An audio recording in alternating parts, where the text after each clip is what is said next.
Hi guys, this is Ails from Ails Gaming TV, and this video is the last part of our guide for the auto attack battlepriest.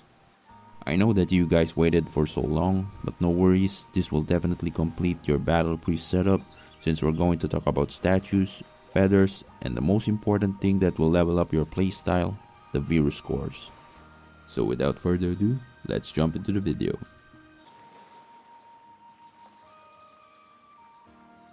In this case, we're going to start with the least complicated one, statues. Statues are one of the best passive stats you can get in the game since they give not just raw physical attack or magical attack, but also physical and magical damage increase, PvE or PvE damage increase, main stats, and a lot of defense. As you can see in my build, I evenly distributed my resources since I didn't want my full support build to be left behind, because I mainly use full support in difficult dungeons such as Juperos and Temple of Nightmare. But if you're planning to use Battle Priest all the way and have the time to explain to every party you join that you're not going to provide healing, then you can skip all the statues that gives int and magical attack unless you're going to use Slash. I also don't suggest that you skip the defense statues since being an auto attack Battle Priest requires you to stay close to the enemies, which is why a little bit of defense will be a great help for you to survive unavoidable attacks. Keep in mind that the only way for you to deal a decent amount of DPS is by staying alive and continuously attacking the target, so being a glass cannon is not advisable. By the way, please take note that you should prioritize leveling up your statue according to your face stat tier requirement for you to get bonus passive effects.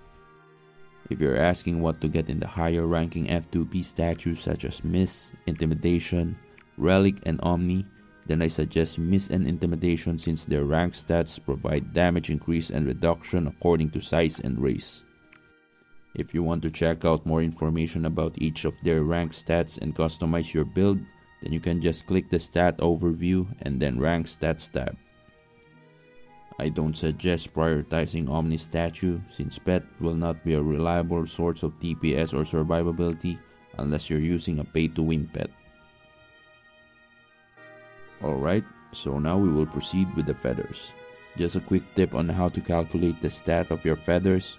You just need to get the sum of specific stats within the feathers that you're currently using in the set, multiplied by the percentage shown in set stat tab. Once you get the amount after the percentage, you can just add it to the sum earlier. Note, if you're not the OC type of guy who wants to fully understand how things work, then you can just skip this part. As an example, we're going to compute the total amount of physical attack and magical attack in the feather bonuses. Okay, so first, let's determine how much physical attack and magical attack do we have in this set. Sky Feather Tier 9 has plus 18 attack, Day Feather Tier 8 has none, Time Feather Tier 5 has 17, Valor Feather Tier 12 has 12, and Truth Feather Tier 5 has 5 attack. Adding it all up, the total attack in the set is 52. Now we will multiply it by 0.14 since we only have 14% bonus based on the set stat tab. By the way, you can check what stat benefit from these bonuses by clicking on the highlighted blue text. Okay, so after multiplying 52 by 0.14, we'll get 7.28. Just add that amount to the sum earlier, which is 52, and we'll get 59.28. But the decimal amount won't show on your stats, which is why it only shows 59 here. Okay, so sorry for getting too technical. We will now proceed with how to set your feathers. If you're a casual F2P player like me who only focuses on PvE content, then I highly suggest that you use Raven's Prestige, since using Raven's Hour will not be efficient due to not having enough resources. But if you have enough resources to use Raven's Hour, then feel free to do so. I also suggest that you scatter all your resources and level up all of them evenly instead of putting all of your feathers in one set. This will be much more efficient in the long run since tearing up an already high tier feather takes a lot of resources but provides very minimal effects.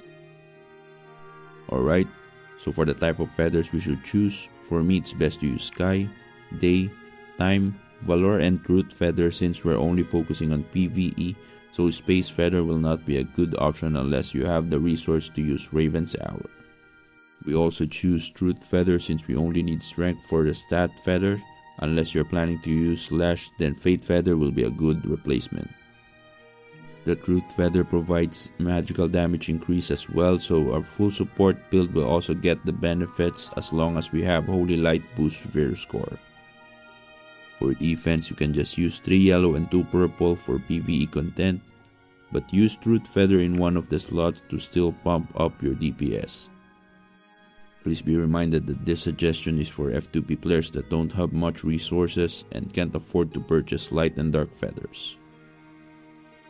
We all know that it's a bit hard to get high tier feathers, especially the bigger ones. That's why I recommend that you always buy the tier 3 feather box in the mysterious shop and redeem feathers at the guild by using fragments. Just get all of them and convert them to a feather that you prioritize using or upgrading. Last tip for the feathers, be sure to keep an eye on the tiers of your feathers since the set tier effect will be based on the lowest tier that is included in your set. So if you want higher set tier bonus, then be sure to not put a tier 1 feather alongside the higher tiers such as tier 12 because the set effect will be based on whatever is the lowest, and you'll lose a lot of bonuses. This is also the reason why I suggest that you evenly distribute your feather resources. Alright, we're going to proceed now with the Verus Core. The Verus Core is arguably the most important thing in the game that will determine your playstyle. Because if you're using a build that doesn't sync with any of the available Verus Cores for your class, then your character might not perform that well compared to other builds that utilize their class-specific Verus Cores. So first, we have 2 types of bonuses in the Verus Core, the basic skill and the advanced skill. For the basic skill, I highly suggest that you prioritize getting momentum management since it provides a huge amount of attack speed that is crucial for auto-attack battlepriest. Especially for those who use offhand equipments since using one will greatly decrease their attack speed. For me, this is also one of the top 3 cores of battlepriest due to attack speed being a crucial part of our build. Next will be Aftershock since it provides huge amount of crit for every 15 attacks and this effect will sync with the advanced skill core judgment boost. You can also get core overload and mana length reversal for an additional DPS increase. Now for the advanced skill, it's best that you prioritize getting Judgment of the Gods because this will definitely speed up your grind since it makes your Holy Judgment AoE and also increase its damage. I also recommend channeling Judgment for a higher chance of triggering Holy Judgment.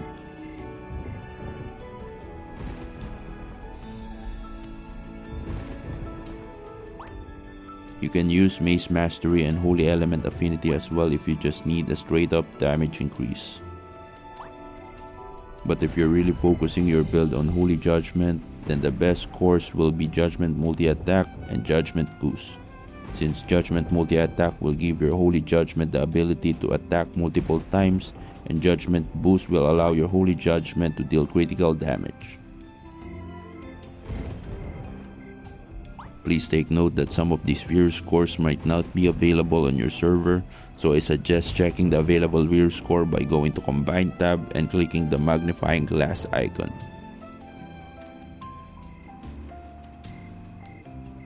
So that's the end of our battlepriest guide.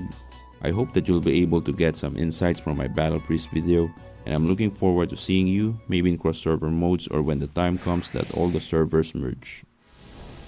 You can comment down below if you have any suggestions or thoughts on how we can build a better battlepriest. Lastly, don't forget to stay safe and always have fun. Till next time, peace!